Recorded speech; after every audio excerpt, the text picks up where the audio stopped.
morning. Today we are going to start the 23rd chapter, which is about the central tendency. First of all, we will try to understand what is a statistic, because central tendency is one of the topic of statistics, right? Statistics is a pictorial method of representing data. Pictorial method of representing data is called as statistics. In which what we used to do is what we have done before till now is we have represented the data by means of a pie graph, by means of bar graph, by histogram, broken line graph. There were so many different methods of representing the data by means of picture. So pictorial method of representing data is called as statistics, right? Now we are going to discuss about the behavior of the data, right? How the data is distributed. So the topic today we have is the central tendency of the data, under which first of all we are going to start with the arithmetic mean. In the central tendency we will have three things to learn. One is the arithmetic mean, then is a mode, median, and last one is mode. So arithmetic mean, median, and mode. So these are the three things we will be doing one by one. So in today's video, we are only going to discuss about how to calculate the arithmetic mean for a given set of data. Is this very, very clear? Now, we will have here three different types of data for finding the arithmetic mean.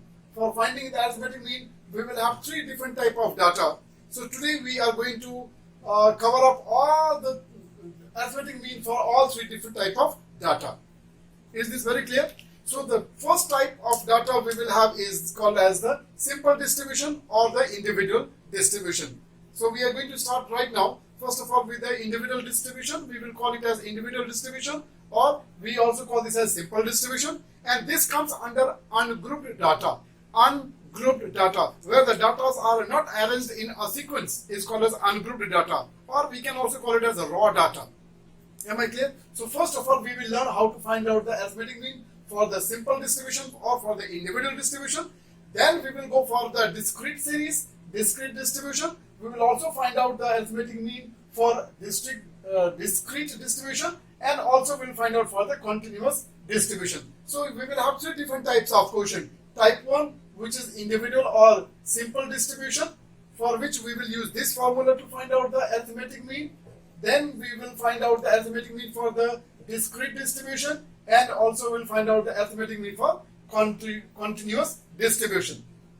Here there is one good thing is that we have a common formula for the discrete distribution and for the continuous distribution. So for these two types of quotient, we are going to use the same formula. Of course, the nature of the quotient will be different, but the formula to use find out the arithmetic mean will be simple, right? As a whole, I can say that finding the arithmetic mean for any kind of data is going to be a very, very simple topic. Am I very clear? So I am very sure you will not find any complication in understanding this topic. So please keep watching the video very properly. Now we are going to start with question number 2. For the simple distribution, I have chosen question number 2, Roman number 1, A. Am I very clear? So, as you can see the question, we are now going to find the solution of this, right? So, since we have the question of individual distribution, therefore we can use this formula and find out the arithmetic mean. As you can see in the question, you have some datas we have, and these datas are not arranged in any sequence. So this is called as, this kind of data is called as individual distribution, or we can call this as simple distribution. Is this very clear? So we are now going to find out the arithmetic mean. So in this, what we can do is, to find out the arithmetic mean, we will use this formula where x1, x2, x3 and so on are all the datas. And in your question, you can see the data are 2.5, 2.4, some 3.5 and so on, right? So all these data will be added and we can divide it by the total number of data that will give you the arithmetic mean. So this question is very simple. So let us find it out. So x mean. Now let us have all the datas, right? 2.5 plus 2.4 plus 3.5 plus 2.8 plus 2.9 plus 3.3 and then lastly 3.6. So these are all the datas, and now these datas are going to be divided by the total number of data. So what is the total number of data? 1, 2, 3, 4, 5, 6 and 7. So total there are 7 data. Am I very clear? Now we can add all these datas and then divide by 7. It will give you your arithmetic mean. Sum of this all is 21 divided by 7, and therefore your answer is 3. So this becomes your arithmetic mean. So you can see here this kind of question you have done from your lower classes only, finding the arithmetic mean for individual series or simple distribution. So simply add all the data and divide it by the total number of data. You can get the arithmetic mean. Hope this question is very simple. Thank you. After this we are moving on to discrete series. Now we are moving on to question number 6. Question number 6. This is the example of discrete distribution. Question number 6 is the example of discrete distribution where we will be using this formula. So I'm going to show you how do we use this formula, right? So it's very interesting. As you can see in the question, you have 2 rows, right? You have 2 rows, X row and then F row. X is the class mark and F is the frequency. So let me rewrite those 2 rows in the form of column. So this row we are going to write in the form of column. So one is the X column, another will be F column. It's up to you. You can write that in row or you can write in column. Does not make any difference. But then normally we used to do it in the form of column. So X is 2.5. We are going to write all the element of this column. 2.5, 7.5, then 12.5, then 17.5, then 22.5, and last one is 27.5. 27.5. Alright, so we have all these elements in the X column. Now we are going to write the frequency. Frequency is 4, 5, then 7, then 12, again 7, and then last one is 5. Is it okay? So this we just wrote the question. Okay. Now, if you look at the formula, what is the requirement? First of all, let us try to understand the formula. The numerator part says this is the sigma. This notation is read as sigma, right? It's a Greek notation, sigma. And then the meaning of this sigma is sum of. Sum of. Now sum of what? What is in front? Fx. F into x. That means we need to have the sum of all the product of f and x. So we want to have, for the numerator, the requirement is the sum of all the product of f and x. That means first of all, from here we will calculate the product of f and x. So let us calculate the product of all the fx. So f into x. Now we will multiply these two and write here. Right? Multiply these two and write here. So we are going to have the product of all the fx. Am I very clear? So 2.5 into 4 is equal to 10. Right? Then 7.5 into 5. 7.5 into 5. So this comes 37.5. Next one is 12.5 into 7. So this comes 87.5. 87.5. Then next one is 17.5 into 12. It comes 210. Next one is 22.5 into 7. This is coming 157.5. Right? Last one is 27.5 into 5. This is 137.5. So we calculated the product of all the fx. We calculated the product of all the fx. Am I very clear? So after you have calculated the product of all the fx, now we need to have the sum of all the product. So we need to have the sum of all this product. Am I clear? So we'll add it all and then we'll get the sum of all the product. Now if you look at the denominator, what is the denominator? Denominator is the sum of all the frequencies, and this is your frequency.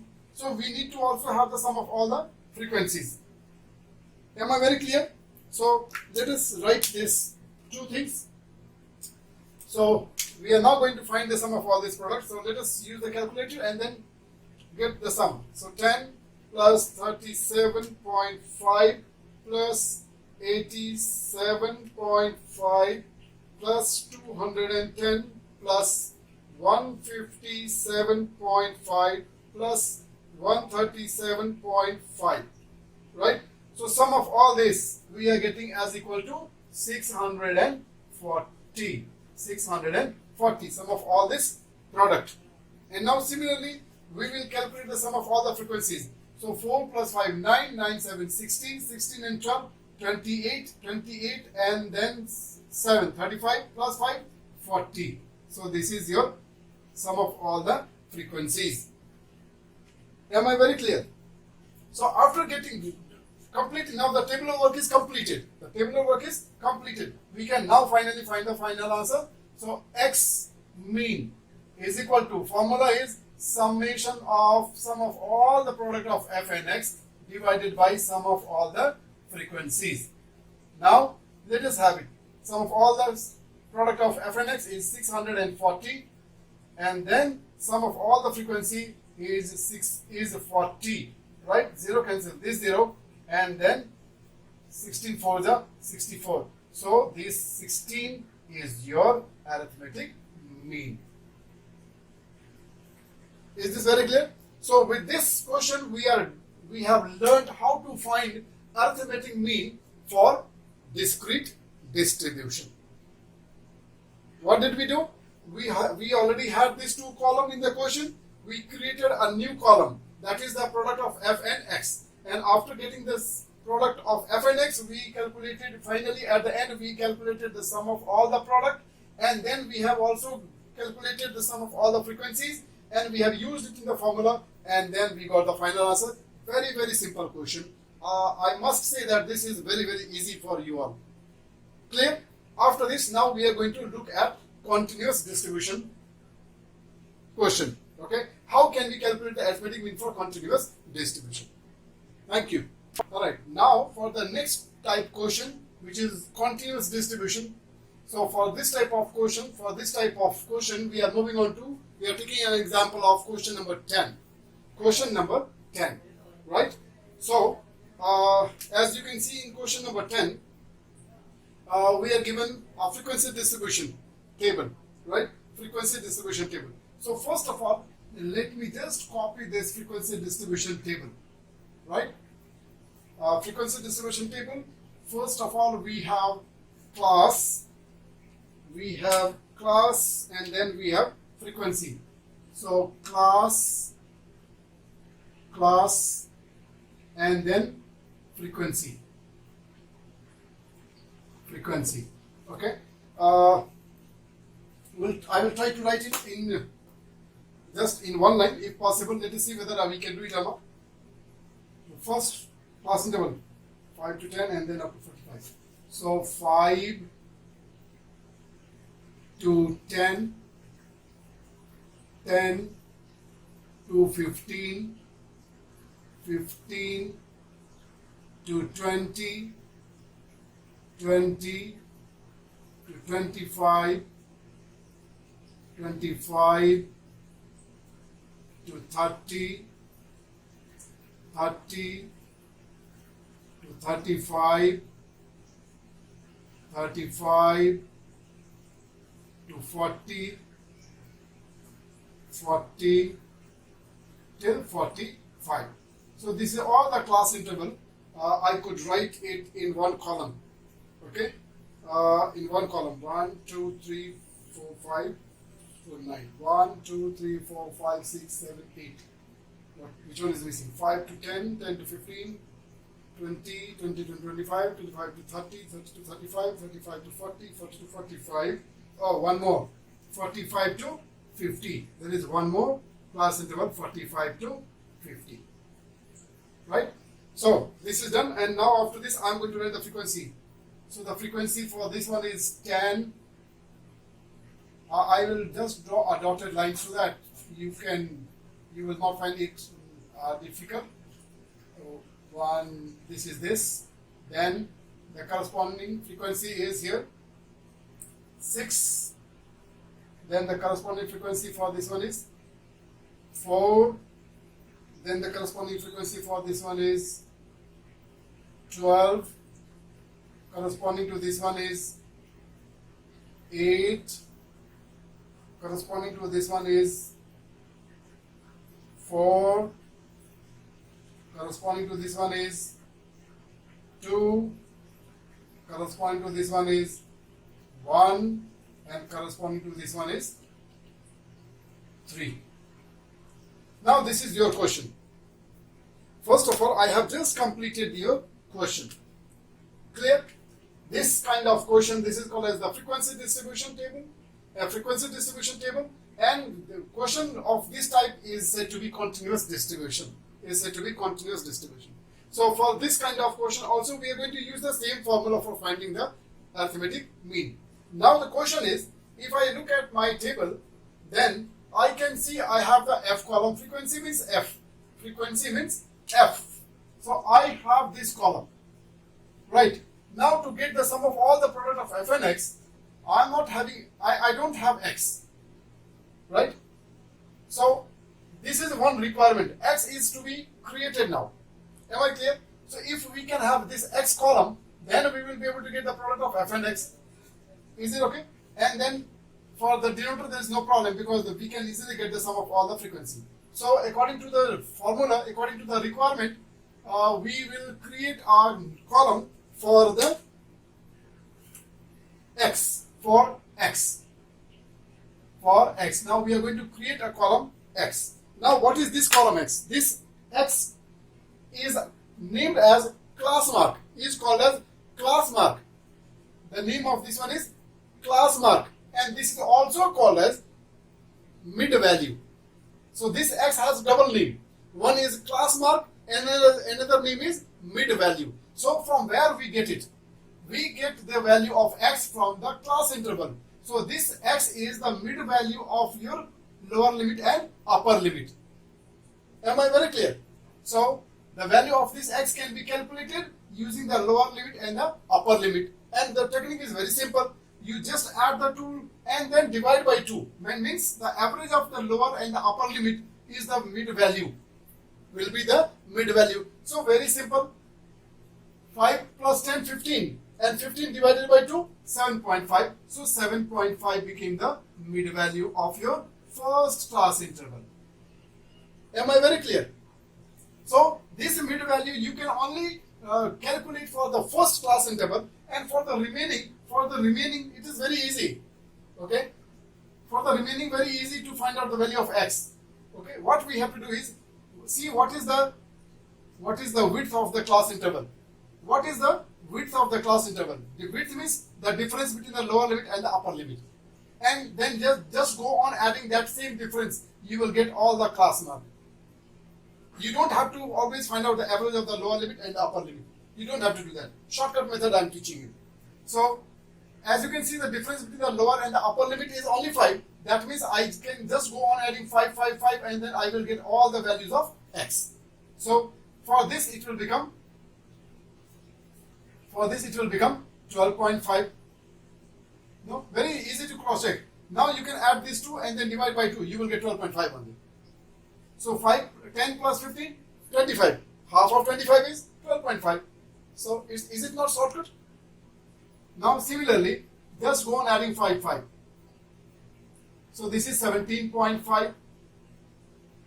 Next one will become 22.5. You can also speak along with me. This will become 27.5. This will become 32.5. This will become 37.5. This will become 42.5. And this will become 47.5. Is it okay? Now we got the x column. We will find out the arithmetic mean. So now we are going to calculate the arithmetic mean. So first of all, to get the arithmetic mean according to the formula, what we need is we need to have all the product. So we are now going to calculate the product of f and x. We are going to calculate the product of f and x. So let us start calculating. So 10 into 7.5 will be 75. Will be 75 for this. Now for this, 12.5 into 6 will become 12.5 into 6 will become 75. This also becomes 75. Are we going right? 12.5 into 6. Correct? And now next one is 17.5 into 4. So this is 70. This is 70. Next one is 22.5 into 12 is 270. Is 270. Next one is 27.5 into 8 is 220. Is 220. Next one is 32.5 into 4 is 130. 130. Then 37.5 into 2 is 75. Is 75. Next one is 42.5 into 1. Same as it is 42.5. And last one is 47.5 into 3 is 142. Is 142.5. So we have now calculated the product of all the f and x. Is it all right? Now after this, according to the requirement, according to the need, according to formula, we need to have the sum of all the product and we need to have sum of all the frequencies. Is this very clear? So let us add all this. So this comes 150 plus 70 plus 270 plus 220 plus 130 plus 75 plus 42.5 plus 142.5. So we calculated the sum of all the product of f and x. We are getting this as equal to 1100. Am I understood? Similarly, now we need to have the sum of all the frequencies. So 10 plus 10, 20, and 12. 20 plus 12, 32, 32 plus 8, 40, 40, 44, 46, 46 and 4, 50. So here the sum of all the frequency we have is 50. So after everything is calculated, now we are comfortable to find the value of arithmetic mean. So x mean divided is equal to sum of all the product of f and x divided by sum of all the frequencies, and therefore we can have the value. This we calculated as 1100, and then this is divided by 50, right? Now we can simplify this, and this is cancelled. So 5 2s are 10, 5 2s are 10. This is 22, and this is your answer. So this is your arithmetic mean. Hope this is very clear. So we have taken one more example of 3 different type of series for 3 different type of data distribution, and we have learned how to calculate the arithmetic mean. Clear? So with this we are ending this session here itself. With this we are done with exercise 23A. Okay. So from here for you and as an activity, I'll tell you from each type you can take 3 to 4 questions, 2 to 3 questions of each type, and then you can practice of finding the arithmetic mean. With this, thank you so much for watching the video. Enjoy learning maths. Take care. Stay home. Stay safe.